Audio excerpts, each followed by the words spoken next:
प्रधानमंत्री ने भारत की प्राचीन शिक्षा प्रणाली में गुरुकुल के योगदान की सराहना की। कहा, शिक्षा बनेगी अमृतकाल में सामाजिक परिवर्तन की नींव। आकाशवाणी से कल सुबह 11 बजे मन की बात कार्यक्रम में प्रधानमंत्री नरेंद्र मोदी देश विदेश के श्रोताओं के साथ करेंगे अपने विचार साझा।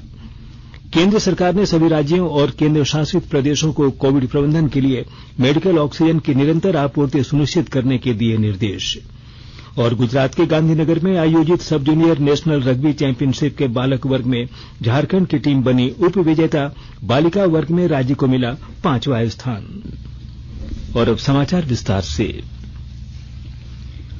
प्रधानमंत्री नरेंद्र मोदी ने कहा है कि अमृतकाल में शिक्षा सामाजिक परिवर्तन की नींव बनेगी। उन्होंने आज गुजरात में राजकोट में श्री स्वामी नारायण गुरुकुल संस्थान के 75वें अमृत महोत्सव को वर्चुअल माध्यम से संबोधित करते हुए कहा कि भविष्योन्मुखी शिक्षा नीति कल के आदर्श नागरिक तैयार करेगी। प्रधानमंत्री ने कहा कि 2014 के बाद से मेडिकल कॉलेजों की संख्या में 65% से ज्यादा की बढ़ोतरी हुई है। नई राष्ट्रीय शिक्षा नीति के जरिए देश पहली बार उस शिक्षा व्यवस्था को तैयार कर रहा है जो फॉरवर्ड लुकिंग है और फ्यूचरिस्टिक है। शिक्षा के क्षेत्र में गुरुकुल के योगदान का उल्लेख करते हुए प्रधानमंत्री ने कहा कि गुरुकुल भारतीय पारंपरिक और आधुनिक शिक्षा का संगम रहे हैं। इन्होंने भारत की प्राचीन शिक्षा प्रणाली को पुनर्जीवित करने में बहुत बड़ा योगदान दिया है। प्रधानमंत्री नरेंद्र मोदी कल सुबह 11 बजे आकाशवाणी से मन की बात कार्यक्रम में देश विदेश के श्रोताओं के साथ अपने विचार साझा करेंगे। यह इस कार्यक्रम की 96वीं और इस वर्ष की अंतिम कड़ी होगी। कार्यक्रम का आकाशवाणी, दूरदर्शन, आकाशवाणी समाचार की वेबसाइट और news on AIR mobile app के समूचे नेटवर्क पर प्रसारित किया जाएगा। केंद्रीय जनजातीय मामलों के मंत्री अर्जुन मुंडा त्योहारों के अवसर पर अपने संसदीय क्षेत्र के दौरे के लिए आज दिल्ली से वापस लौटे। बिरसा मुंडा हवाई अड्डे पर मीडिया से बात करते हुए श्री मुंडा ने राज्य सरकार की नियोजन नीति को गलत बताया। उन्होंने कहा कि नियोजन नीति पर राज्य में बन रहे अस्थिरता के माहौल को रोकने के लिए सरकार को पहल करनी चाहिए। केंद्र सरकार ने सभी राज्यों और केंद्र शासित प्रदेशों को कोविड के प्रबंधन के लिए मेडिकल ऑक्सीजन की निरंतर आपूर्ति सुनिश्चित करने को कहा है। राज्यों और केंद्र शासित प्रदेशों को भेजे गए अपने पत्र में स्वास्थ्य मंत्रालय ने वेंटिलेटर जैसे जीवन रक्षक आवश्यक उपकरणों की उपलब्धता भी सुनिश्चित करने को कहा है।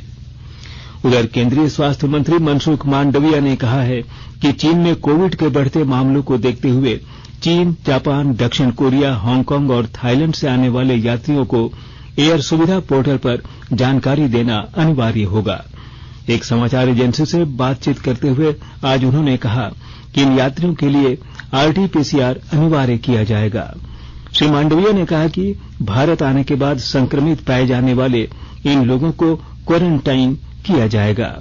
श्री मांडविया ने कहा कि सरकार कोविड को लेकर सतर्क है और इस संबंध में सभी आवश्यक कदम उठा रही है ताकि देश में कोविड के मामलों में वृद्धि न हो। कांग्रेस पार्टी के बेरमो विधायक अनूप सिंह आज हिनू स्थित ईडी के क्षेत्रीय कार्यालय पहुंचे। प्रवर्तन निदेशालय ईडी ने उन्हें 16 दिसंबर को पूछताछ के लिए समन जारी किया था। आधिकारिक सूत्रों ने बताया कि बीते 9 नवंबर को ईडी ने विधायकों की खरीद फरोख्त मामले में मनी लॉन्ड्रिंग की जांच के लिए प्राथमिकी दर्ज की थी। लातेहार जिले के महुआडांड थाना क्षेत्र में मिशनरी संस्थाओं की ओर से शिक्षा पर उल्लेखनीय कार्य किया जा रहा है। सरायकेला खरसावां जिले के नक्सल प्रभावित क्षेत्र कुचाई के रोलाहातू पंचायत स्थित मुनिसिर गांव में आज जनता और पुलिस के बीच संबंध को मजबूत बनाने के लिए जिला पुलिस द्वारा सामुदायिक पुलिसिंग कार्यक्रम का आयोजन किया गया। पुलिस अधीक्षक आनंद प्रकाश ने ग्रामीणों से कहा कि वे पुलिस, जिला प्रशासन तथा सरकार पर भरोसा करें और इनके द्वारा चलाई जा रही सरकारी योजनाओं का लाभ उठाएं। इस क्रम में गांव के बुजुर्गों के बीच कंबल, युवाओं के बीच खेल सामग्री और बच्चों के बीच शिक्षण सामग्री का वितरण किया गया। मौके पर पुलिस अधीक्षक ने पोनेसेर पिकेट का निरीक्षण किया और जवानों का हाल चाल लिया। साहिबगंज के सिद्धो कान्हू सभागार में आज Jharkhand state livelihood promotion society JSLPS की ओर से हिंसा के विरुद्ध अभियान पर आधारित कार्यशाला का आयोजन किया गया। इस दौरान जिले के उप विकास आयुक्त प्रभात कुमार बरदियार ने बताया कि महिलाओं को मदद करने के लिए जिला प्रशासन की ओर से पहल की गई है।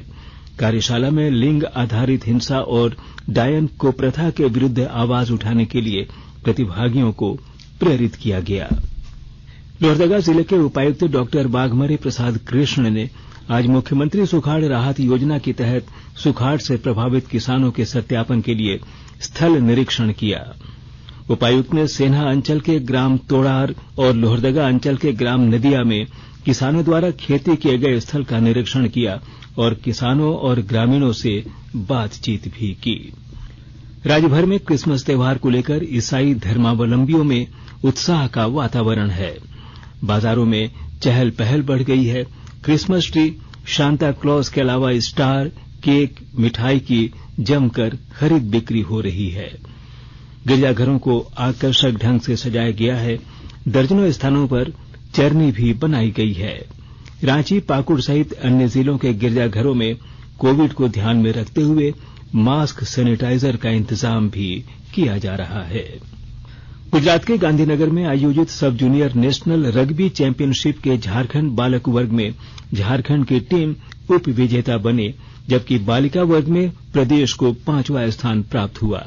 इस सफलता पर झारखंड रग्बी फुटबॉल एसोसिएशन के अध्यक्ष विष्णु कुमार जालान, वरिष्ठ उपाध्यक्ष कृष्ण कुमार सिंह, सचिव हेजाज असदक और खूंटी जिला रग्बी संघ के उपाध्यक्ष अश्विनी कुमार मिश्रा सहित अन्य पदाधिकारियों ने टीम को बधाई दी है। उल्लेखनीय है कि झारखंड टीम के बालक वर्ग में खूंटी के 8 खिलाड़ियों को शामिल किया गया है। और अब कुछ संक्षिप्त खबरें। पूर्व प्रधानमंत्री अटल बिहारी वाजपेयी की जयंती के एक दिन पूर्व आज रन फॉर गिरिडीह दौड़ का आयोजन गिरिडीह में किया गया। गोड्डा के उत्क्रमित उच्च विद्यालय बंका में आज जिला बाल संरक्षण इकाई की ओर से बाल विवाह, बाल तस्करी, बाल शोषण, बाल श्रम और बाल दुर्व्यवहार जैसे मुद्दों पर बच्चों को जागरूक किया गया। कोडरमा जिले के तिलैया पुलिस ने 2 अलग-अलग मामलों में एक अंतर्राज्यीय अपराधी सहित 4 आरोपियों को गिरफ्तार किया है। लिंक रेक के विलंब से चलने के कारण हटिया टाटानगर पैसेंजर ट्रेन अपने निर्धारित समय शाम 6:10 के स्थान पर 4 घंटे 20 मिनट विलंब से रात 10:30 पर हटिया से प्रस्थान करेगी। और अब अंत में मुख्य समाचार एक बार फिर। प्रधानमंत्री ने भारत की प्राचीन शिक्षा प्रणाली में गुरुकुल के योगदान की सराहना की। कहा, शिक्षा बनेगी अमृतकाल में सामाजिक परिवर्तन की नींव।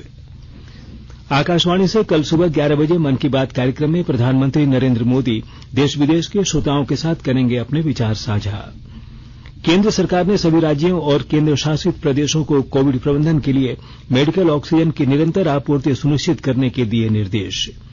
और गुजरात के गांधीनगर में आयोजित सब जूनियर नेशनल रग्बी चैंपियनशिप के बालक वर्ग में झारखंड की टीम बनी उप विजेता। बालिका वर्ग में राज्य को मिला 5वां स्थान।